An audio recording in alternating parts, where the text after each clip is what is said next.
Hello, Brovs. We're back with The Tiger in the House, the classic book on the history, manners, and habits of the cat by Carl van Vechten, a book decried for its long passages in French, which kind of amuses me because it's ridiculous. But it was originally written in the 1920s when Americans used to have sophistication and semi-sophistication. They weren't too bright because they allowed the Federal Reserve to become a reality, which has ruined the planet, basically. Anyway, we're on chapter 1. What chapter is this? By way of correcting a popular prejudice.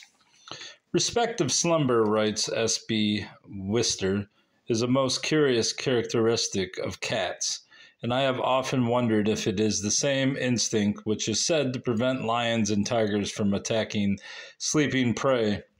This is all very well, but have cats respect for slumber? Some of them have. My Feathers has not. She wants her breakfast at a certain hour in the morning. If the door of my bedroom is closed, she gives little cries outside. If it is open, she enters, puts her forepaws on the edge of my bed, close to my face, and licks my cheek. If I brush her away, in a few moments, she is nibbling my toes. I put an end to this, and very shortly she is marching up and down, using me as a high road.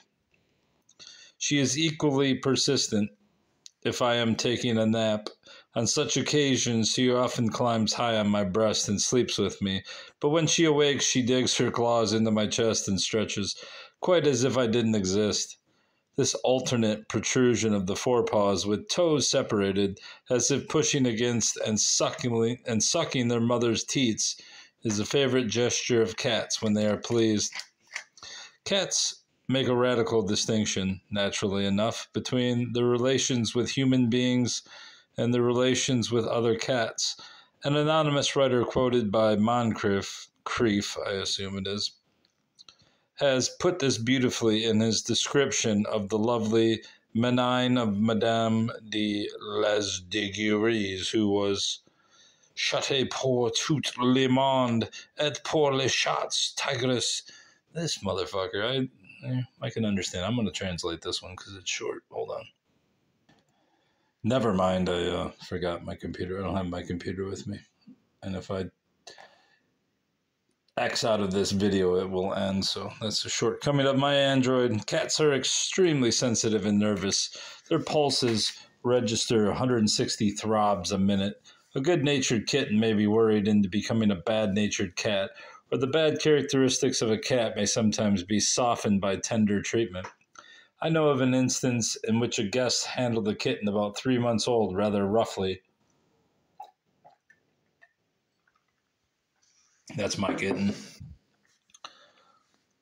When released, the kitten fled to safety. She was not accustomed to suffering such indignities, and she resented them. Familiarity always breeds contempt in a cat. However, once the guest had taken his departure, she resumed her old-time, offhand manner and was as playful as possible.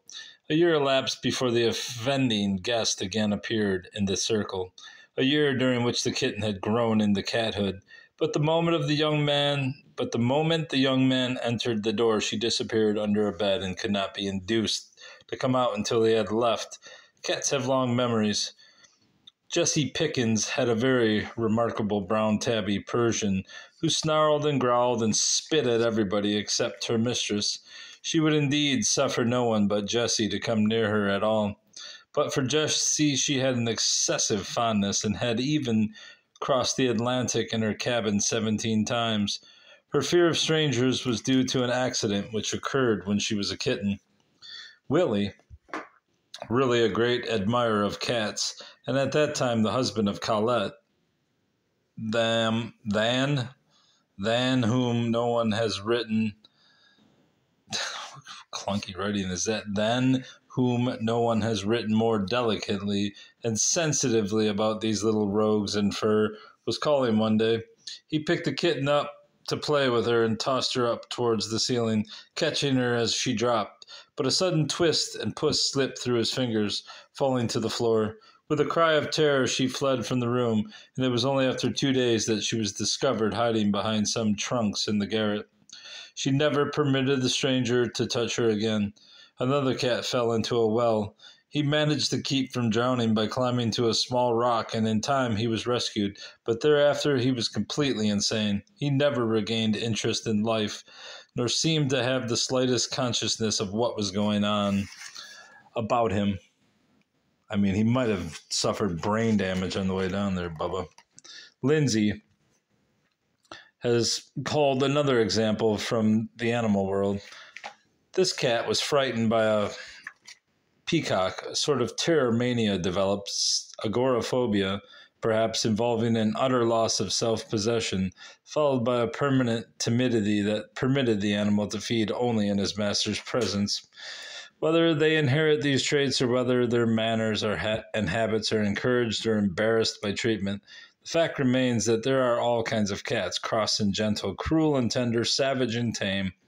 The curious thing is that several kittens by the same mother brought up together in the same house will exhibit many differences.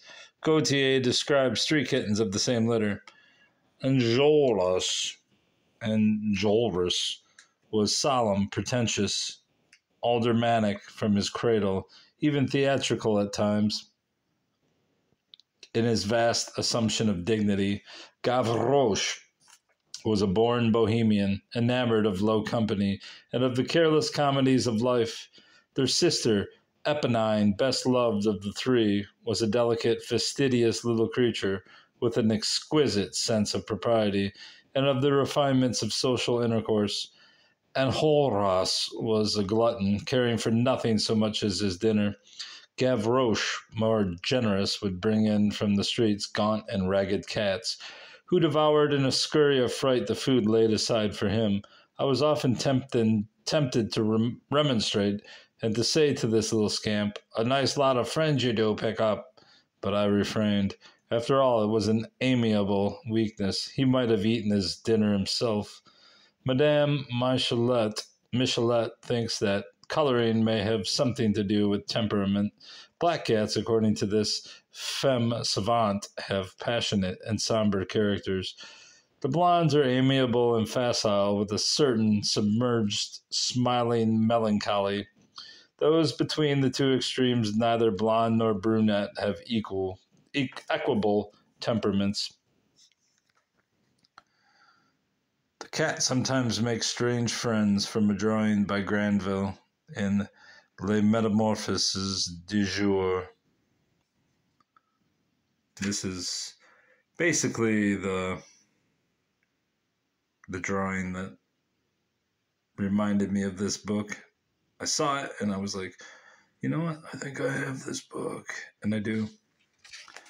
These classifications of Madame Michelet will be considered rather fantastic by anyone who knows cats of different colors.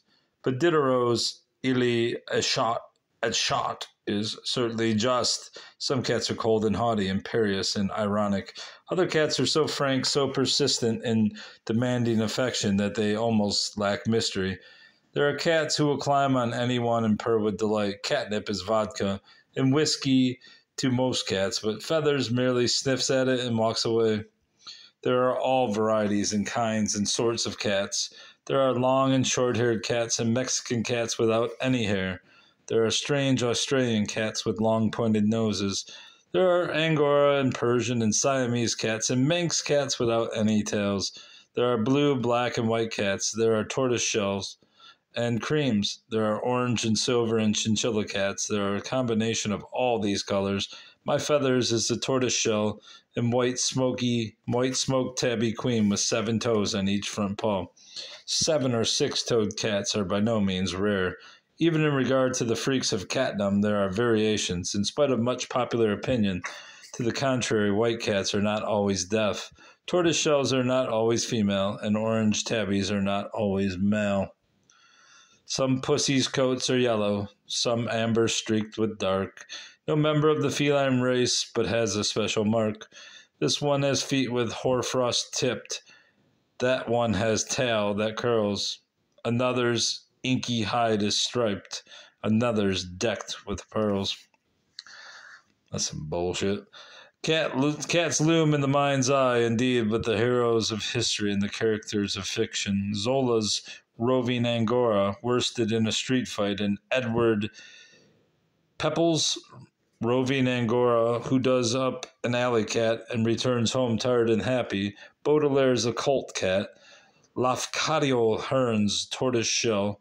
Tama, who played with her dead kittens in dreams, cooing to them, catching for them small shadowy things. Corporal Bunting's devilishly grim, brindled bandit cat. Jacobina, Madame Jolicoeur's, what's that say? Jolicoeur's cuddlesome Shah de Purse, whose rare little cat tantrums were as sunspots on the effulgence of his otherwise constant amiability. Mr. Tarkington's gypsy, half Bronco and half Malay pirate, snarling, green-eyed, gray Lady Jane, who follows Mr. Crook about in Bleak House. The pious papal cats of Leo the XII, Gregory the XV, and Pius the IX, the playful kitten companions of Richelieu, the oyster-eating Hodge of Dr. Johnson, the bane of Boswell, Edward Lear's old Foss, that troublesome old rip Hector G. Yelverton. Footnote. When Pius the IX sat down to dine, his cat came in with the soup, mounted a chair opposite him. I don't know why this writing's so small, and dumbly and decorously looked on until the pontiff had finished his meal. Then he received his own at his master's hands and took leave until the same hour next day. The demise of Puss alarmed the Pope's household, lest he should be painfully affected by the loss of his old table companion, but His Holiness did not seem to care a bit more about it than he had cared for the death of his secretary, the Cardinal Antonelli. The fondness of Richelieu for kittens has been generally taken for granted, and is stated as a fact in most of the books about cats. Champfleury, however, questions the matter in a footnote. It is surprising that Moncrief, who, notwithstanding the jesting tone of his book, made extensive researches on the subject of cats, has not said a word about Richelieu's passion for those animals. Can it be that this peculiarity, attributed to a great political personage, is a legend misapplied? Everybody knows, says Moncrief, that one of the greatest ministers France ever possessed, M. Colbert, always had a number of kittens playing about the same cabinet in which so many institutions, both useful and honorable to the nation, had their origin. Alexander Landrin Lechat writes, with Richelieu, the taste for cats was a mania. When he rose in the morning and when he went to bed at night, he was always surrounded by a dozen of them, with which he played, delighting to watch them jump and gambol. He had one of his chambers fitted up as a cattery, which was entrusted to overseers, the names of whom are known: Abel and Tessandier came morning and evening to feed the cats with pâtés fashioned of the white meat of chicken. At his death, Richelieu left a pension for his cats and to Abel and Tessandier so that they might continue to care for their charges. When he died, Richelieu left 14 cats, of which the names were Menard le Fougueux, Sumais, Serpollet, Gazette, Ludovic le Cruel, Mimi Pilon, Felomar, Lucifer, Lodoiska, Rubis sur l'agent Longo, Parami, Thisbe, Racken, and Peruk. These last two received their names from the fact that they were born in the wig of Racan, the academician. Gustave Percheron Lachat writes, history records that Richelieu was With one hand caressed the family of cats, which played on his knees, while with the other he signed the order for the execution of Cinq-Mars. Hector G. Yelverton, continuing with that page, with no more principle than an engine, Mr. Garnet's indomitable queen, of whom has been written in all the Toms, though never so bold, quailed at the martial marigold. The esoteric procession continues to pass in front of me. Scheffel's philosophical and lyrical tomcat, Hidegigi of sable coat and majestic tail, Hamilcar, the cat of Sylvester Bonnard, who combined in his personality the formidable aspect of a Tartar chief with the heavy grace of an odalisque. This guy's fucking brilliant. John F.